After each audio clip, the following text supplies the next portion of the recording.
দুধেও মিলেছে মাইক্রোপ্লাস্টিকের উপস্থিতি।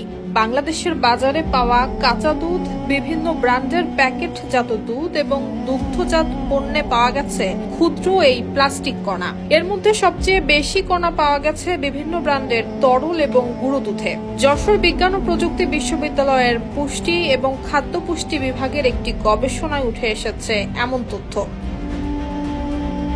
গবেষণায় দেখা যায় প্রতি ১০০ মিলিলিটার ব্র্যান্ডের দুধে গড়ে ১৫৬.০৬টি মাইক্রোপ্লাস্টিক কণা পাওয়া গেছে।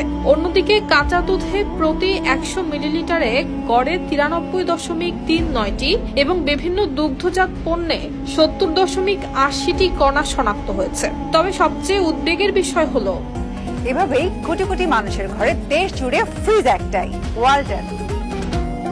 প্রাপ্তবয়স্কদের তুলনায় শিশুদের শরীরে মাইক্রোপ্লাস্টিক প্রবেশের সম্ভাবনা বেশি, কেননা তারা বয়স্কদের তুলনায় পরিমাণে বেশি দুধ পান করেন।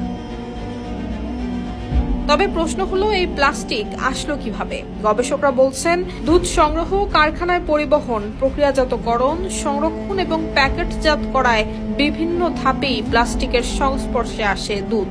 শুধু প্লাস্টিকের বোতল কিংবা প্যাকেট নয়, উৎপাদনে ব্যবহৃত পাইপ, ফিল্টার, যন্ত্রপাতি, গ্লাভস, কর্মীদের পোশাক, এমনকি কারখানার বাতাস থেকেও ক্ষুদ্র প্লাস্টিক কণা দুধে মিশে যেতে পারে। তবে কোন নির্দিষ্ট উৎস থেকে কত পরিমাণ মাইক্রোপ্লাস্টিক এসেছে তা নিশ্চিত করা যায়নি। সবশেষ গবেষকদের সতর্কবার্তা, দুধের মতো প্রতিদিনের খাদ্যে যদি নিয়মিত মাইক্রোপ্লাস্টিক প্রবেশ করে, তাহলে দীর্ঘমেয়াদে এর স্বাস্থ্যগত প্রভাব নিয়ে আরও গভীর গবেষণার প্রয়োজন। তাই খাদ্য প্রক্রিয়াজাতকরণে কঠোর মান নিয়ন্ত্রণ এবং নিয়মিত মাইক্রোপ্লাস্টিক পর্যবেক্ষণের উপর জোর দিচ্ছেন তারা।